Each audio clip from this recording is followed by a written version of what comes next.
नमस्कार साथियों, आप सभी का स्वागत है आज की हमारे जो स्मार्ट क्लास में। आज का जो हमारा टॉपिक है आरएस और पटवारी को लेकर बहुत ही अच्छा टॉपिक है कि हम राजस्थान के जिले जो महत्वपूर्ण हैं उनको किस तरह से आप लर्न कर सकते हैं वो बताएंगे। और दूसरी तरफ हम भारत के जो महत्वपूर्ण राज्य हैं उनको डेटाज वाइज से आप लर्न कर सकते हो बहुत ही अच्छी तरह से। तो देखिए,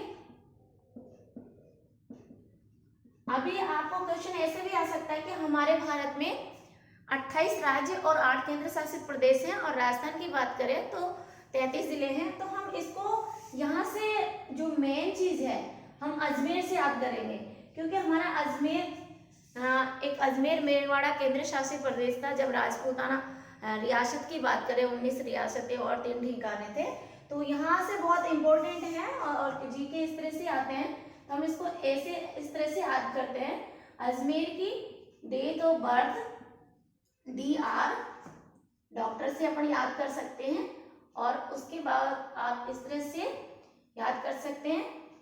तो हम इसको ए से अजमेर, अब देखो अजमेर जो जिला था वो 26वें नंबर का था और 1 नवंबर 1956 को बना था। ठीक है, जब हमारा जो 7वां चरण था वर्तमान राजस्थान, उसमें 1 नवंबर 1956 को एकीकरण हो जाता है और अजमेर जब वहाँ राज प्रमुख पद समाप्त हो जाते हैं और राज्यपाल पद स्वीकृत हो जाते हैं, तो अजमेर को आप लर्न कर सकते हैं कि अजमेर 1 नवंबर 1956। डी से धौलपुर, डी से धौलपुर। अब आप ये को इस तरह से याद कर सकते हैं कि धौलपुर है वो किस जिले से कटकर बना है। 27वां जिला है। 15 जुलाई 1982 को ये बना था, 15 जुलाई 1982 को। बहुत ही मतलब लॉजिकल भी है और बहुत इंपॉर्टेंट क्वेश्चन है। तो ये जो हमारा धौलपुर जिला है वो भरतपुर से कट के बना था, तो ये भरतपुर से अलग होके बना है। तो आप याद रख सकते हैं एक अजमेर की डेट ऑफ बर्थ, तो यानी A for Ajmer, D for Dholpur. अब अजमेर 1 नवंबर 1956 में और धौलपुर 15 जुलाई 1982 को। अब ये देखिए B for 12, D for Dausa और R फॉर राजसमंद। अब ये बहुत अच्छा है कि इनके एक ही सन में बना था, तो 12 दौसा और जो राजसमंद है ये 10 अप्रैल 1991 को, 10 अप्रैल 1991 को, ये तीनों का एक ही सन है। और कई बार पूछ भी लिया जाता है, तो आप इसको इस तरह से ट्रिक्स कर सकते हैं। हाँ, यहाँ तक क्लियर हो गया अजमेर की डेट ऑफ बर्थ और डॉक्टर DR से। नेक्स्ट की बात करें हम, तो उसके बाद में हमारे देखिए 26, 27, 28, 29 और 30। अब बचे हमारे 3, तो आप इसको अपन S for Hanumangarh, K for Karauli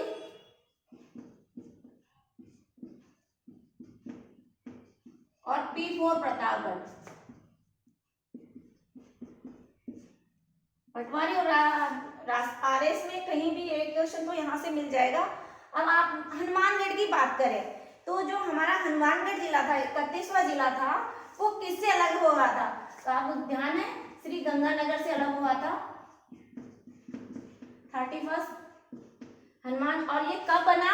तो आप इसको इस तरह से लर्न कर सकते हैं, हनुमानगढ़ जिला जो गंगानगर से मिला तो 12 जुलाई 1994 को, 12 जुलाई 1994। और ये 1997 में ये 26 जनवरी माननीय मुख्यमंत्री वसुंधरा के समय 2008।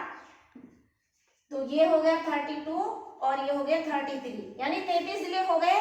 अब जहां की बात आती है तो ये 19 जुलाई 1997। फिर एक बार देख लीजिए अजमेर की date of birth doctor HKP, यानी A फॉर अजमेर 1 नवंबर 1956, धौलपुर 15 जुलाई 1982, 12 B फॉर 12 10 अप्रैल 1991, D फॉर दौसा 10 अप्रैल 1993, R for Rajsamand H4 Hanumangarh जो गंगानगर से कट के बना 12 जुलाई 1994, K4 करौली ये 19 जुलाई 1997 और प्रतापगढ़ 26 जनवरी 2008 को। तो आपका जो करौली जिला है ये सवाई माधोपुर से अलग होके बना था। ठीक है, अब यहाँ एक वेरी मोस्ट क्वेश्चन आ जाता है, आपको मैं बताएं कि जो प्रतापगढ़ है ये 3 जिलों से अलग हुआ था। प्रतापगढ़ जिला है वो 3 जिलों से अलग बनकर बना था। जैसे उदयपुर से कटा, अच्छा क्वेश्चन है, बांसवाड़ा से उदयपुर हो गया, बांसवाड़ा हो गया और चित्तौड़गढ़। अब देखिए जहां हमारी क्वेश्चन पुट जो प्रतापगढ़ जिला है ये तीनों से अलग होके बना था। और क्वेश्चन इस तरह से आ जाए कि उदयपुर की धरियावाद तहसील, उदयपुर से धरियावाद तहसील। बांसवाड़ा की बात करें हम तो बांसवाड़ा में एक पीपल खूंट, बांसवाड़ा से पीपल खूंट।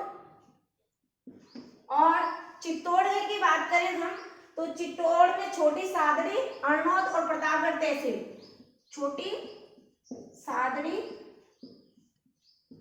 अरनौद और प्रतापगढ़ तहसील। यहां से क्वेश्चन पुट अप हो सकता है कि जो नवीन है और ये संभाग बना था, संभाग में प्रतापगढ़ संभाग बना था, ये आप ध्यान रखना 2005 में ये संभाग बन गया था। तो जो प्रतापगढ़ जिला है 3 जिलों से कटकर बना था, उदयपुर, बांसवाड़ा, चित्तौड़गढ़। उदयपुर से दरियावाद तहसील, बांसवाड़ा से पीपल खूंट और चित्तौड़गढ़ से छोटी सादड़ी, अरनौद और प्रतापगढ़। तो वर्तमान में प्रतापगढ़ में 5 तहसीलें हैं, राइट। अब देखिए ये हमारे राजस्थान के जिले में जो महत्वपूर्ण बात आती है, इस तरह से क्वेश्चन पुट अप होते हैं, वो है अब हम भारत के राज्य की बात करें, टोटल जिले हैं 33। अब आपको इसी ट्रिक से हम संभाग बताएंगे ताकि आपको कहीं कंफ्यूजन नहीं हो। और साथियों जो हम ज्योग्राफी की बात करते हैं, चाहे आप इंडिया लेवल की पढ़ो चाहे आप राजस्थान लेवल के पढ़े, हमेशा आपके साथ में मैथ्स होना चाहिए। मैथ से आप निकालेंगे तो जीके बिल्कुल कठिन लगेगा नहीं और बहुत इंटरेस्ट होगा। अब भारत के राज्य की बात कर लेते हैं, 28 + 8, 8 का आंकड़ा है, कहीं कंफ्यूजन की जरूरत नहीं है। अब देखिए यहां से मैंने ये क्यों डाला, यहां से हम इधर भी इसी तरह से शुरुआत करेंगे। अजमेर, यहां हमने राज्य की बात करी अजमेर और यहां हम आंध्र प्रदेश। क्वेश्चन यहां से आ जाता है कि भाषाई आधार पर गठित होने वाला भारत का पहला राज्य है तो आंध्र प्रदेश ही है, भाषा के आधार पर।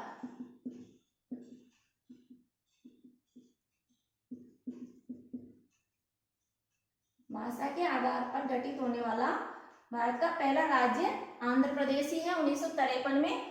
और ये राज्य बना था 1 नवंबर 1956 को।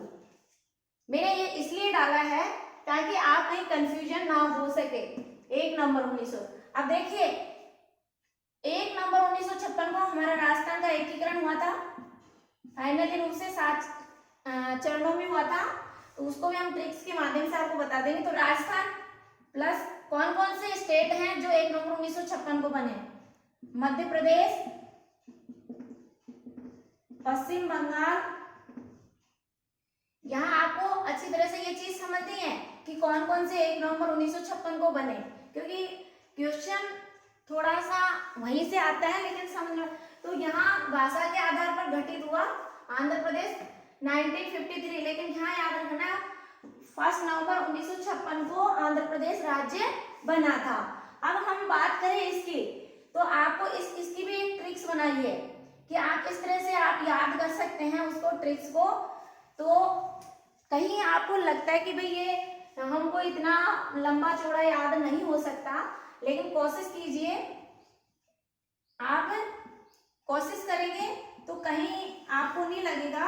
हमने इसको इस तरह से कोऑर्डिनेट किया है। देखिए G4 गुजरात, अब देखिए गुजरात 1 मई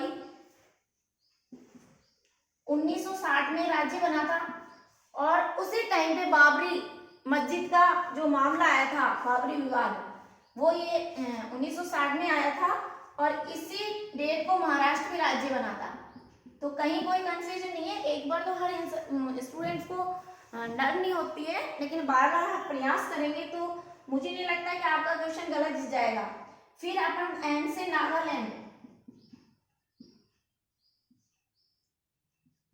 1900, आप बात करें नागालैंड की तो आप इसको 3 साल जोड़ दीजिए तो 1963 में नागालैंड राज्य बना।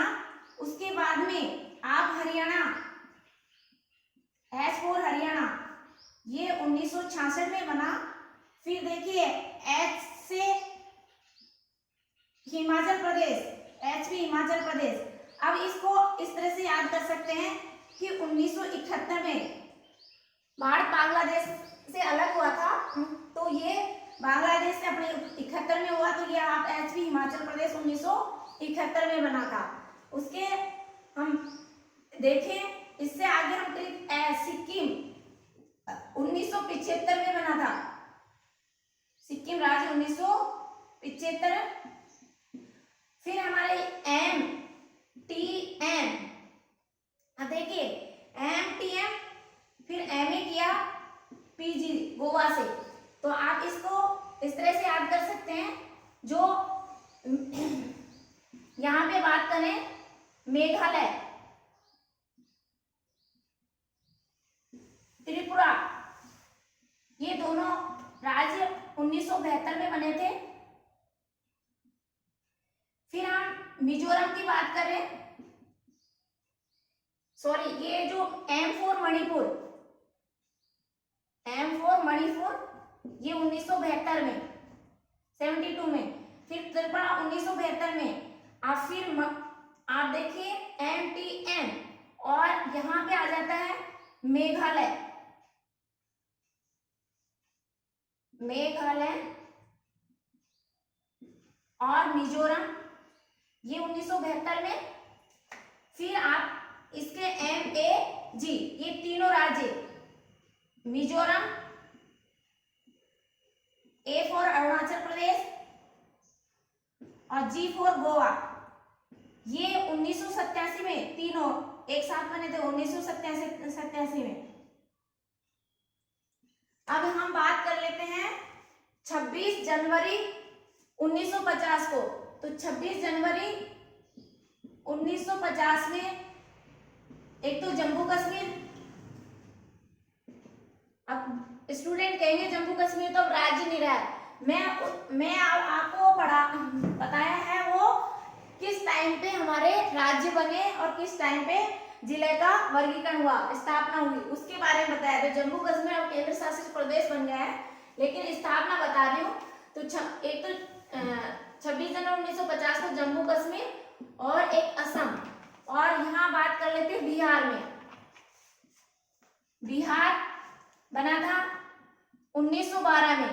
अब 6 उज जो नए राज्य है, इसकी ट्रिक्स है 6 उ और जय, यहां से जरूर आता है 1 नवंबर, 9 नवंबर और 15 नवंबर। 6 का मतलब छत्तीसगढ़, और छत्तीसगढ़ एमपी से अलग हुआ था। उत्तराखंड, उ से उत्तराखंड,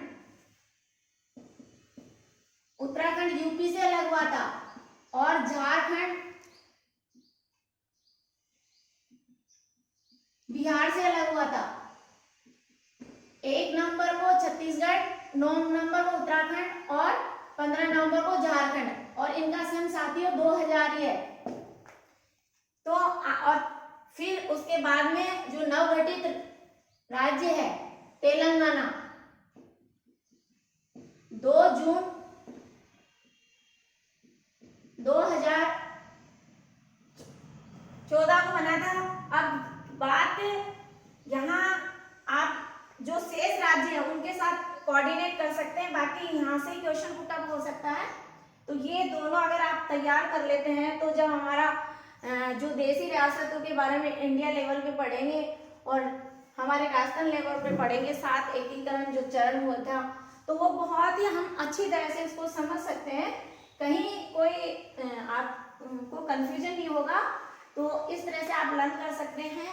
और साथियों, जो हमारा आपका जो पटवारी का पेपर है वो 23 और 24 को है, तो कहीं आपकी जो 5 डे और 5 और 6 डे प्लान है उसको आप सेलेक्ट टॉपिक को पढ़ें और लिख लिख के याद करें, क्योंकि आपका जो मैंने ये बताने का तरीका बताया वो आपको भी है, आपके अंदर भी टैलेंट है, लेकिन इस तरह से आप फ्लो चार्ट बना के तैयार कर सकते हो कम समय में और आप किक लगा सकते हो। इसी को लेकर हम कोशिश, हमारा जो प्रयास है वो यही रहता है कि हम बेहतरीन से बेहतरीन आपको दें और उसमें आप कामयाब हो। और आप यदि हमारा जो पढ़ाने का तरीका है या हमारी जो मेथडोलॉजी है अगर आपको अच्छी लगती है तो कृपया आप लाइक करें, शेयर करें, ताकि बहुत सारे स्टूडेंट्स हैं, न्यू स्टूडेंट हैं, उनको तरीका पढ़ने का तरीका भी, कंपटीशन में क्या पढ़ना चाहिए, क्या छोड़ना चाहिए, किस तरह से कम समय में हमारी रणनीति,